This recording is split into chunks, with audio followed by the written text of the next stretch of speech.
پر، صحت پر، تو ایک بہت بڑے دھوکے کا شکار ہو جاتا ہے۔ اور انسان جب انسانوں پر بھروسہ کرنے لگتا ہے تو پھر اللہ تعالیٰ اسے بعض اوقات انسانوں کے سپرد کر دیتا ہے، انسانوں کے سپرد۔ اور بہت سارے ایسے لوگ بھی ہوتے ہیں جو رب کریم کو بھولتے ہیں اور وہ اپنی ساری توجہ انسانوں کی طرف، دنیا کی طرف، دنیا داروں کی طرف کر لیتے ہیں۔ تو اللہ تعالیٰ فرماتا ہے پھر میں انہیں یہ سزا دیتا ہوں کہ وہ مجھے بھولنے نکلے تھے تو میں نے انہیں ان کا اپنا آپ بھی بھلا دیا، اپنا آپ بھی۔ سورہ حشر کو دیکھیے گا، فرمایا وَلَا تَكُونُوا كَالَّذِينَ نَسُوا اللَّهَ فَأَنسَاهُمْ أَنفُسَهُمْ، ان لوگوں کی طرح نہ ہو جانا جنہوں نے اللہ کو بھلا دیا تو اللہ نے پھر انہیں ان کا اپنا آپ بھی بھلا دیا، انہیں اپنی بھی ہوش نہیں رہی، وہ ایسے مسائل میں گھر گئے، وہ ایسی آزمائشوں میں الجھ گئے، وہ ایسی دنیا داری کے اندر الجھے کہ انہیں اپنا بھی پتہ نہ چلا۔ اب تو ڈھونڈتا پھرتا ہوں اے اقبال اپنے ہی آپ کو، اب تو ڈھونڈتا پھرتا ہوں اے اقبال اپنے آپ کو، آپ ہی گویا مسافر، آپ ہی منزل ہوں میں۔ جب انسان خدا فراموش ہوتا ہے تو خود فراموش ہو جاتا ہے۔ ہمارا بڑے زمانے سے تکیہ ہے، کبھی امریکہ پر، کبھی یورپ پر، کبھی برطانیہ پر، کبھی مالداروں پر، کبھی اسلحے والوں پر۔ اس کا نقصان یہ ہوا کہ اپنا کوئی وجود نہیں رہا، اپنا کوئی نظریہ نہیں رہا، اپنی کوئی سوچ نہیں رہی۔ ایسے محسوس ہوتا ہے کہ کوئی منشور نہیں، کوئی دستور نہیں، لگام منہ میں ہے اور اس کا سرا کسی کے ہاتھ میں ہے، وہ جدھر چاہتا ہے ہمیں گھما لیتا ہے۔ اللہ فرماتے ہیں یوں نہ ہو جانا کہ تم رب کو بھلا دو اور پھر تمہیں اپنا آپ بھی بھول جائے۔ اولئک ھم الفاسقون، فرمایا یہ وہ لوگ ہیں جو نافرمان ہیں اللہ کے، یہ نافرمان ہے۔ جب یہ نظریہ بن گیا، جب یہ ذہن بن گیا کہ پیدا اللہ نے کیا ہے، دینا اللہ نے ہے، عطا کرنے والا اللہ ہے، نوازنے والا اللہ ہے، تو پھر ساری توجہ دنیا داروں کی طرف رکھنا، میں اللہ والوں کی طرف توجہ رکھنے کا قائل ہوں، میں وہ سمجھتا ہوں، ہم اس چیز کے قائل ہیں، لیکن وہ بھی کوئی آستانہ ہے کہ جہاں حق مرشد کا نعرہ تو بڑا لگے پر رب کا نام ہی نہ سننے کو ملے۔ یہ بھی کوئی بات ہوئی کہ جہاں یہ تو نعرہ زور سے لگے کہ جیوے جیوے مرشد جیوے، لیکن استغفار کا درس ہی نہ ملے۔ جہاں ہر وقت یہ بتایا جائے کہ یہاں آ گئے تو بچ گئے، کیسے بچیں گے؟ میرے رسول پاک علیہ السلام کا دروازہ سب سے بڑا دروازہ ہے، حضور کا دروازہ سب سے بڑا دروازہ ہے، لیکن میرے دوستو یاد رکھنا، نبی پاک علیہ السلام نے بھی لوگوں کو جب رستہ دکھایا ہے تو رب کریم کا رستہ دکھایا ہے، اللہ کا رستہ دکھایا، اللہ کریم کا رستہ دکھایا، لوگوں کو رب کی طرف توجہ کرائی۔ میرے رسول کریم سید عالم صلی اللہ تعالی علیہ وسلم نے لوگوں کی اللہ کی جانب توجہ کرائی اور لوگوں سے یہ کہا کہ وہ اپنے رب کریم کی جانب اپنا ذہن رکھیں، اپنی توجہ اپنے اللہ کی جانب مبذول کریں۔ میری بات کو اچھے طریقے سے سمجھیے گا، علم اللہ تبارک و تعالی عطا کرتا ہے تو اسے اللہ کی عطا ہی سمجھنا چاہیے۔ کچھ لوگوں کے پاس علم ہوتا ہے پر علم نافع نہیں ہوتا، وہ ٹامک ٹونیاں مارتے رہتے ہیں ساری زندگی۔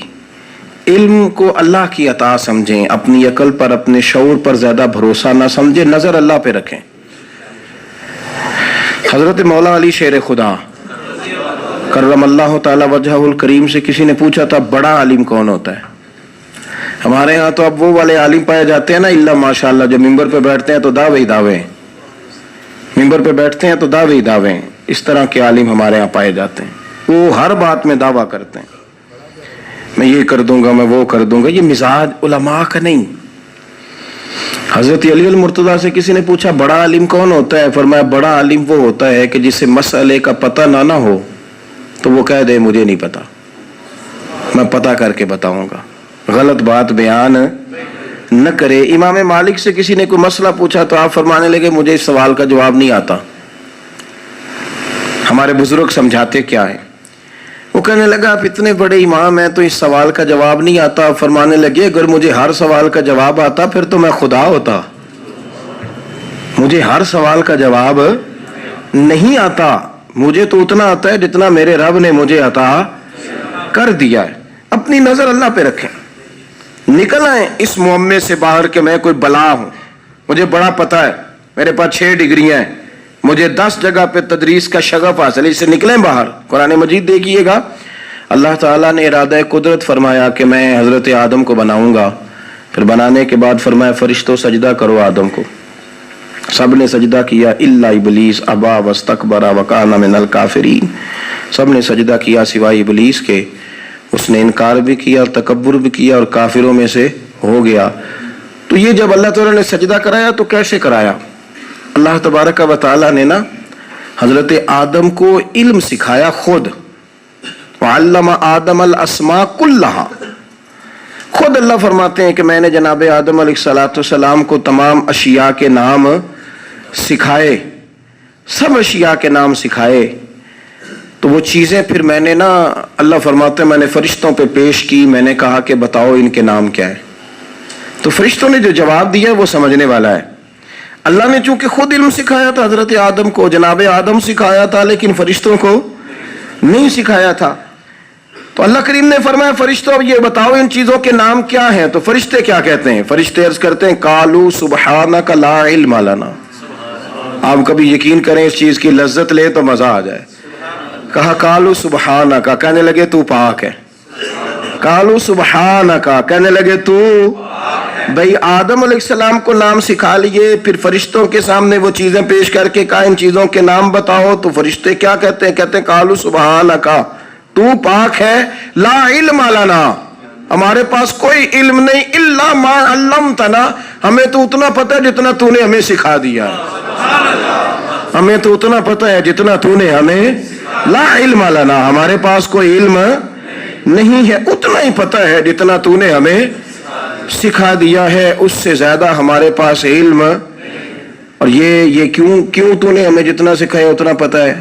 فرشتے یہ نہیں کہتے یا اللہ تو زیادہ سکھا, آدم کو دیا تو ہمیں بھی دے, یہ نہیں فرمایا. فرمایا انک انت العلیم الحکیم, اے اللہ تو علم والا بھی ہے اور حکمت والا بھی ہے.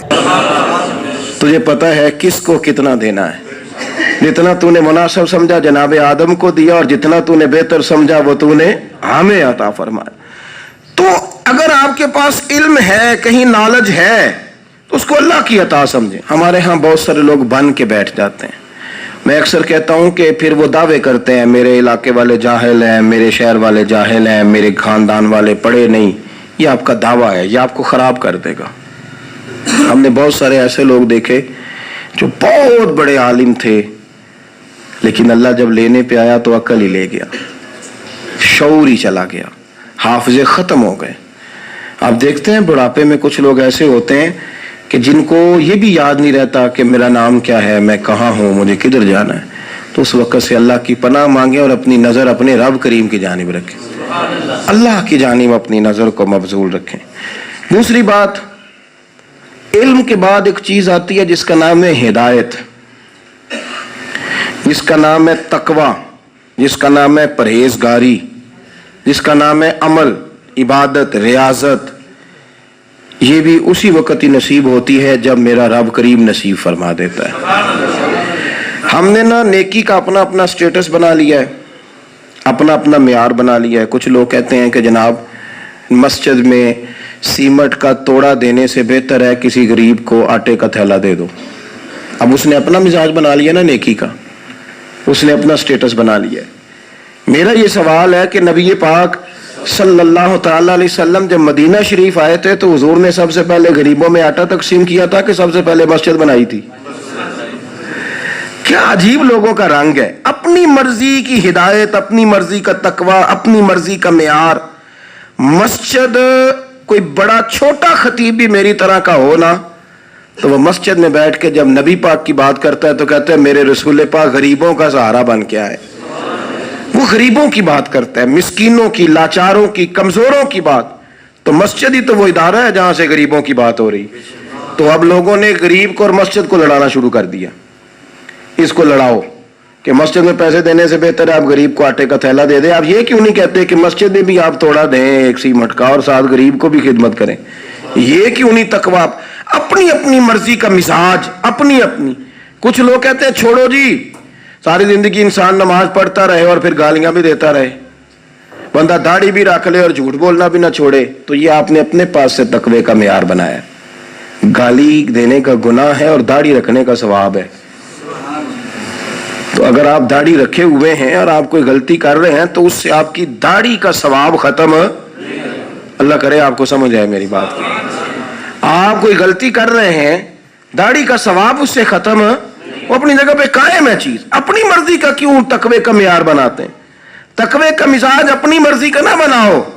اللہ کی بارگاہ سے دعا مانگو کہ یا اللہ ہمیں ہدایت کا نور عطا فرما. اللہ تو ہمیں رستہ دکھا, تو بتا کہ ہدایت کیا ہے. تو رب فرماتا ہے اللہ ولی الذین آمنوا, اللہ مومنوں کا مددگار ہے. یخرجہم من الظلمات الی النور, وہ انہیں اندھیروں سے نکالتا ہے اور نور کی طرف روشنی عطا فرماتا ہے.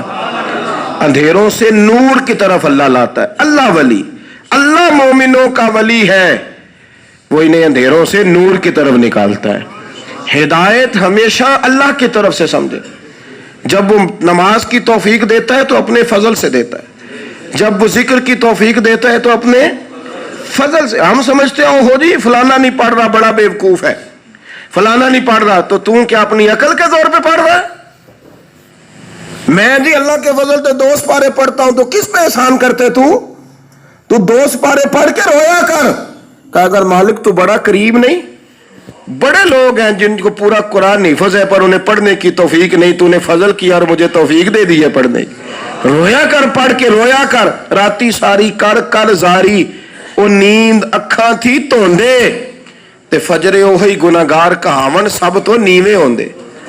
مہربانی کریں, ڈریں, نیکی کریں تو پھر ڈریں, پھر احساس پیدا کریں, پھر اپنے اندر وہ کمزوری لائیں کہ توبہ توبہ مجھے تو پتہ ہی نہیں, تو جانتا ہی نہیں.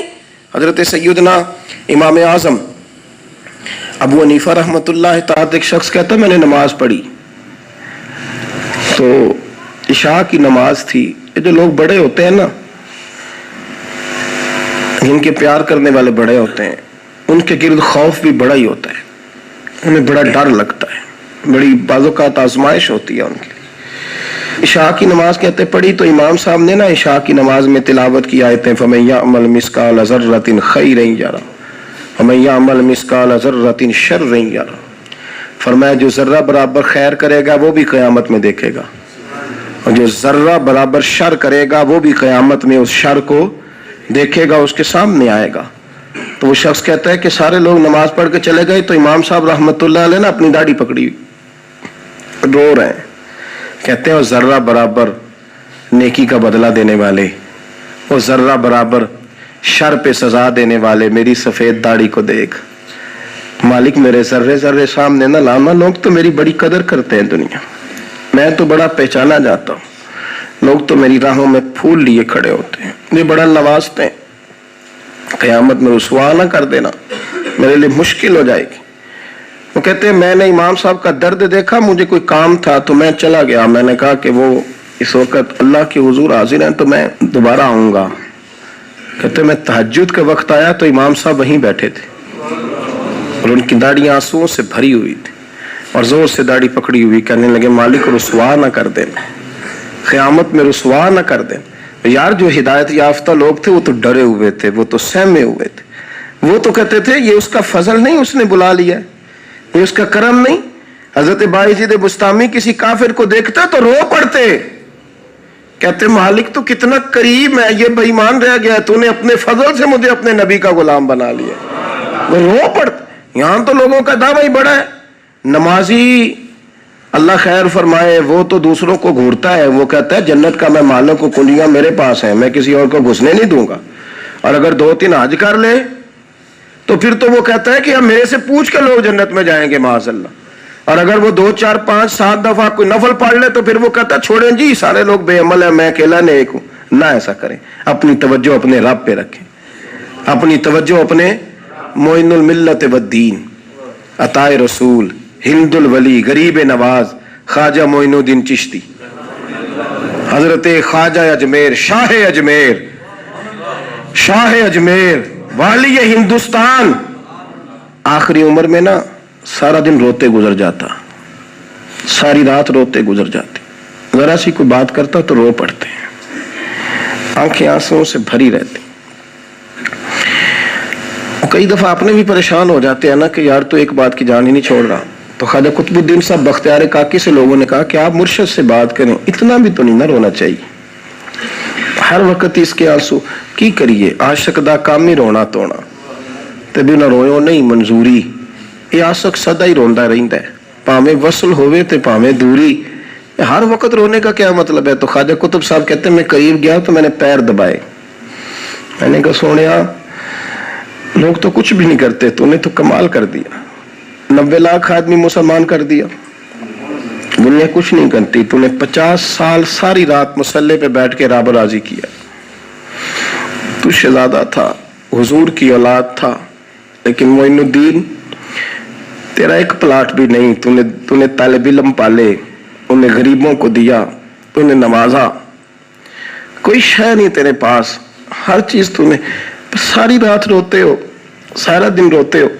تو خواجہ قطب الدین صاحب کہتے ہیں میں نے جب عرض کیا تو خواجہ صاحب مجھے گلے لگا لیا، چیخ مار کے روئے، کہنے لگے قطب الدین پتر داڑھی سفید ہو گئی، جانے کا وقت آ گیا، جو تو نے نیکیاں گنوائی ہیں وہ ہیں صحیح میرے پاس، پر یار کی بارگاہ میں پیش کرنے کے قابل ایک بھی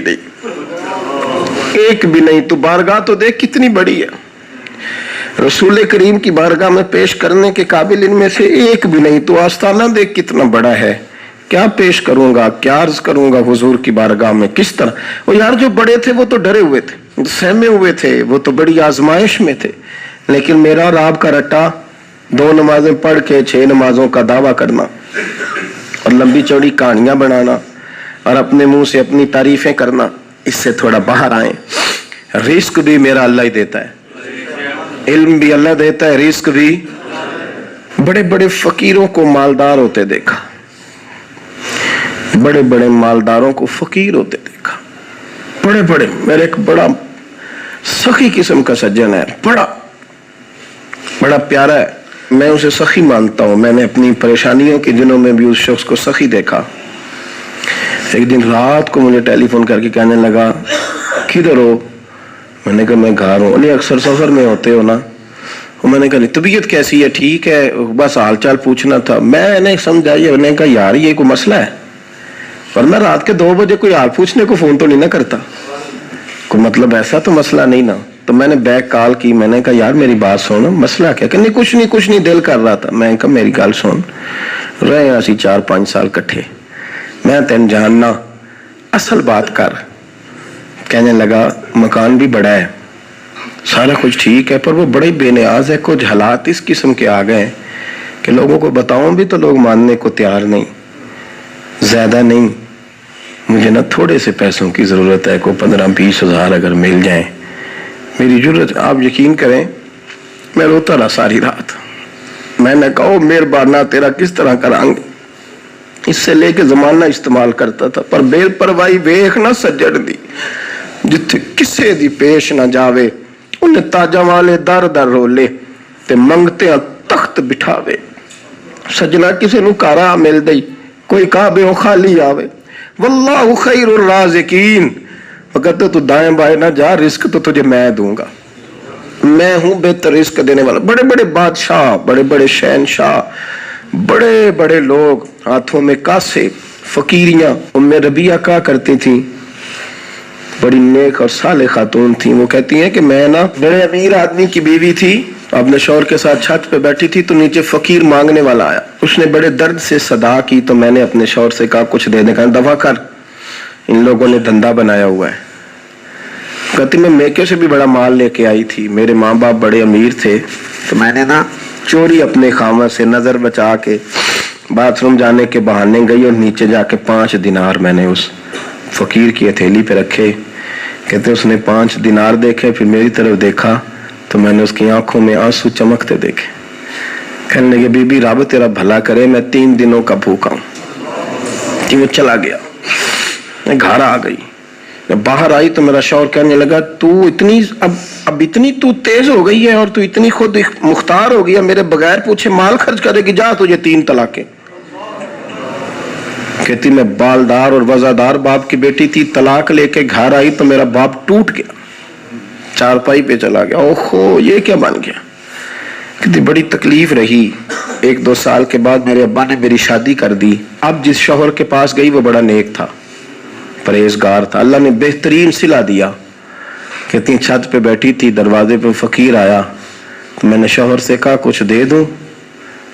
کہنے لگا 5 نہ دینا، 15 دینا، 20 دینا، میں فقیر ہوں، میں نے فقر سے دولت دیکھی ہے، اسے خالی نہ لوٹانا۔ کہتی ہے کہ میں نیچے گئی اور جب میں نے اس کی طرف دینار بڑھائے تو میری چیخ نکلی، پیسے پھینک کے میں بے ہوش ہو کے گری۔ میرا شوہر نے آ کے اٹھایا، اندر لے گیا، پانی منہ پہ چھڑکا، کہنے لگا تجھے کیا ہوا؟ کہنے لگی یہ جو مانگنے آیا یہ میرا پہلا شوہر تھا، وہی تھا جو کہتا تھا کہ تو 5 دینار دے آئیے، جا تجھے 3 طلاقیں۔ پڑھو نا حدیث پاک، میرے نبی پاک علیہ السلام نے فرمایا ایک بندہ گنجا تھا، گنجا، کوئی ترتیب آگے پیچھے ہو جائے تو مفہوم کے لحاظ سے، لیکن میں مفہوم اس کا واضح کرتا ہوں۔ ایک گنجا تھا، کوئی شے نہیں تھی، سر پہ بال بھی نہیں تھے، رویا کرتا تھا۔ اللہ تعالیٰ نے فرشتے کو بھیجا، تجھے کیا چاہیے؟ تو کہنے لگا بال آ جائے اور تھوڑا مال آ جائے۔ فرشتے نے ہاتھ پھیرا تو بال بھی آ گئے تو بکریاں بھی آ گئیں، لائنیں لگ گئیں، مال ہی مال ہو گئے۔ دوسرے کے پاس گیا، وہ کوڑا تھا، اس کو جا کے کہا کیا چاہیے؟ کہنے لگا شفا ہو جائے اور کچھ اللہ تعالیٰ آسانی کر دے۔ شفا بھی ہو گئی، گائیں بھی دے دی، بھینسیں بھی دے دی، مال ہی مال ہو گئے۔ پھر ایک کے پاس گیا، وہ اندھا تھا، تجھے کیا چاہیے؟ اس نے کہا آنکھیں مل جائیں اور کچھ ساتھ اللہ مال دے دے۔ اونٹ ہی اونٹ ہو گئے۔ جب بڑا نواز دیا تو پھر مالک نے امتحان لینے کا ارادہ کیا، یاری تیری سونا ہے پر آزمائشاں بھی تیریاں آگ، آزمائشاں تیریاں، صحیح کہہ رہا ہوں، آزمائشاں تیریاں، یاری تیری سونا ہے پر آزمائشاں تیریاں، اے سونا پرکھیا جامدائی پہلو نہ لگاں دے لگ۔ اللہ نے فرمایا آزمائش کرو۔ سب سے پہلے گنجے کے پاس آئے، اسے کہا اللہ کے رستے میں کچھ دیکھا نہیں لگا، میرے خرچے ہی بڑے، دیکھو تو صحیح کتنی مشکل میں وقت گزارتا ہوں، حال ہی کوئی نہیں۔ تو اس نے کہا میں نے تو سنا ہے تو گنجا اور بھوکا ننگا تھا۔ کہنے لگا میں تو جدی پوچھتی رہی سی اعظم ہوں، تو یہ کس پاگل نے کہا ہے بھاگ جا؟ اس نے کہا اچھا جیسے تو تھا ویسے ہی ہو جائے۔ کھیت کھلیان اجڑ گئے، پھر سے گنجا ہو گیا۔ حضور علیہ السلام فرمانے لگے، پھر وہ اس کے پاس گیا جو کوڑا تھا، اسے کہا کچھ دے، کہنے لگا خرچے ہی بڑے۔ اب پوچھ لیں کسی امیر آدمی سے، کہے گا چکی کے نیچے ہاتھ ہے میرا، میرے سے زیادہ تو پریشان بندہ ہی کوئی نہیں، کیا بتاؤں آپ کو، اتنا ٹیکس ہے، اتنا جرمانہ ہے، فلانی شے، بڑا کچھ گنواتے ہیں لوگ۔ اس نے کہا میں نے تو سنا تو پہلے کوڑا تھا۔ اس نے کہا اچھا دوڑ جا، میں تو رئیس اعظم ہوں، دادا بھی پردادا بھی اور ساری نسل ہی۔ اس نے کہا اچھا جیسے تو تھا ویسے ہی ہو جائے۔ پھر وہ گیا اندھے کے پاس اور جا کے کہا اللہ کے نام پہ کچھ دے۔ تو کہنے لگا رب کے نام پہ؟ یہ کھڑے ہیں اونٹ جتنے تیرے دل کرے لے دا۔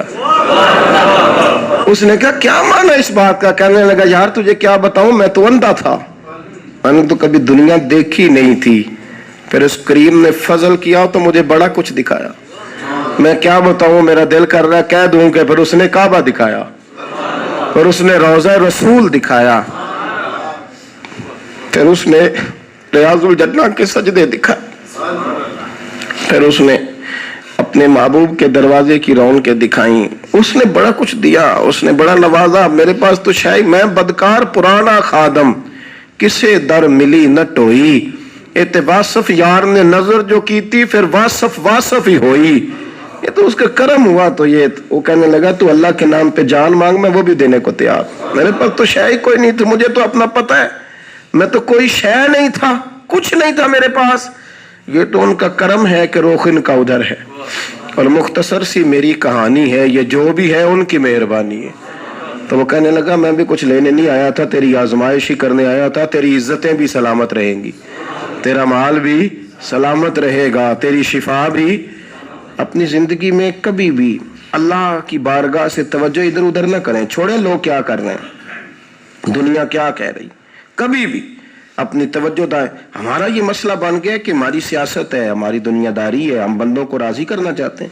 ہم دیکھتے ہیں کون کس طرح، اور آپ یقین کریں آپ تھک جائیں گے، بندے راضی نہیں ہوں گے، وہ نہیں راضی ہوتے. آپ ان کو منا کے لائیں گے تو ادھر والے نکل جائیں گے، ادھر کو منائیں گے تو ادھر والے نکل جائیں گے. اس چکر سے باہر آئیں، اس رب کو راضی کریں جو فرماتا ہے ان الذین آمنوا وعملوا الصالحات سیجعل لهم الرحمن ودا. فرمایا تو ایمان لانے کے بعد نیک عمل کر، میں لوگوں کے دلوں میں تیری محبت پیدا کر دوں. رحمان لوگوں کے دلوں میں محبت ڈال دے گا. اللہ لوگوں کے دلوں میں. اپنی نظر ہمیشہ اپنے رب پہ رکھیں. اتنی لمبی